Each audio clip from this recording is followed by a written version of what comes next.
Thank you, Tom. And it's uncanny sometimes when we're doing things, you and I, that how it all fits. Because what I'm about to read is an application of exactly the thinking that you've just talked about in the context of our political action.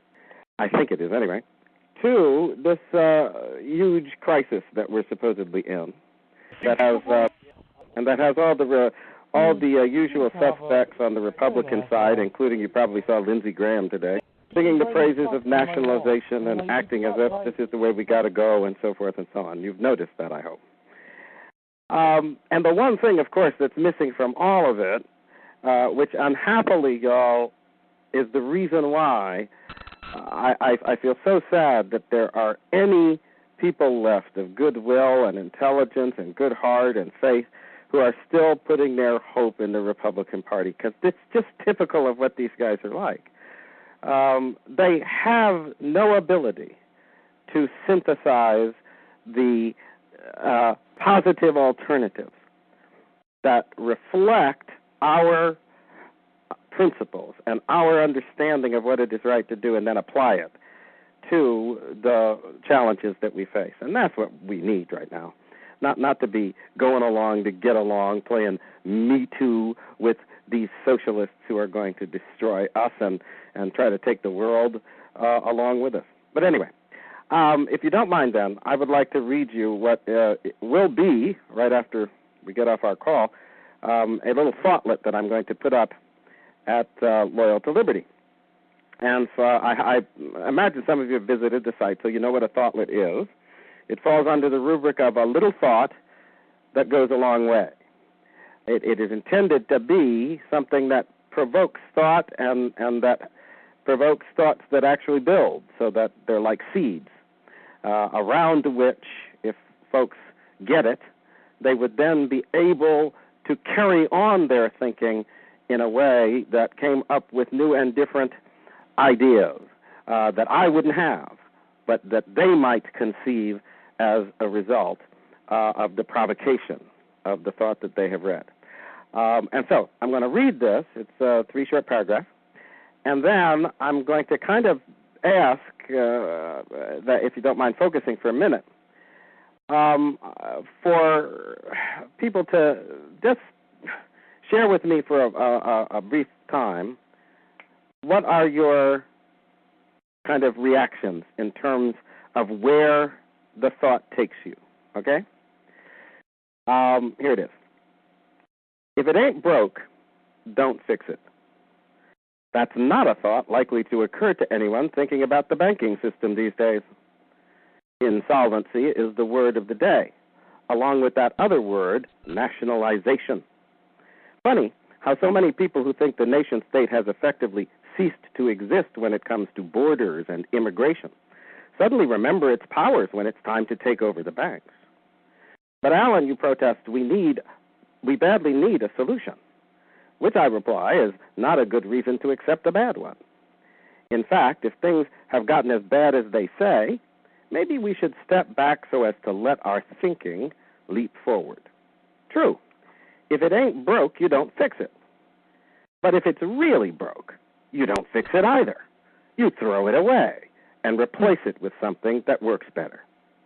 Instead of taking the bad logic of a failed centralized banking system to its logical conclusion, total centralization, replace the logic with something more suited to the 21st century. The 20th century was all about bigger, more regulated and extensive organization. The hallmark of the 21st is the network, the model work in progress of which is the Internet. It depends on decentralized individual units that reach out and form communities based on direct interaction and mutual assessment, rather than a centrally determined distribution of information like a central bank's fixing of the interest rate. If the present banking system is failing, let it fail. That's the first step in preparing the way for the emergence of the 21st century financial networks. Instead of pretending that bankrupt governments can magically save and improve a bankrupt system, accept the fact that the financial Titanic is sinking. Get people out of it and use what resources we have to construct and launch the fleet of lifeboats in which they can distance themselves from the vortex it causes as it goes down. What I think we'll discover is that the new system we need will emerge from the resulting fleet as we use 21st century tools to turn it into a floating net that won't be so susceptible to the cascading disasters of the obsolete vessel we're leaving behind. Well, Alan, this is Tom, and I'm going to take the first crack at the thought that you provoked in me, okay? I remember reading a couple, years ago, there was a grammar school teacher in Canada who gave her class a project. And the project was, they were studying the sinking of the Titanic. And the project was to try and come up with their solution for how all of the people could have been saved. And actually, the children came up with what I believe any reasonable, logical person would have to look at it and say, you know what, that would have worked. What happened was the people on the ship basically resigned themselves to go down. And anyway, the kids came up with a plan. They said, okay, you have this number of boats. If they would have just stopped and thought about the resources that they had at hand, if they would have taken those boats, got them launched out in the water, got their able seamen in the boats, and begun to throw down everything on the boat that would float, okay, doors, whatever it would be that would float. And to throw them down, they had miles of rope aboard, and taken the rope out and lashed everything together into one mass, then they could have easily kept everybody up out of the freezing water until help came. They could have easily done that. If they would have stopped, taken the time, and thought through it, they could have saved all of those folks. And if they had taken their limited resources and used those resources in such a way as to focus on maximizing the potential that each individual would survive, right? Right. That's great, yeah. Now think about what that implies, though, and this is in terms of banking. Because what I have read is not actually going to lead to the need to do something new. The suggestion I made there that we need to take a step back so that we can leap forward is also obviously what we need to do in terms of financial organization.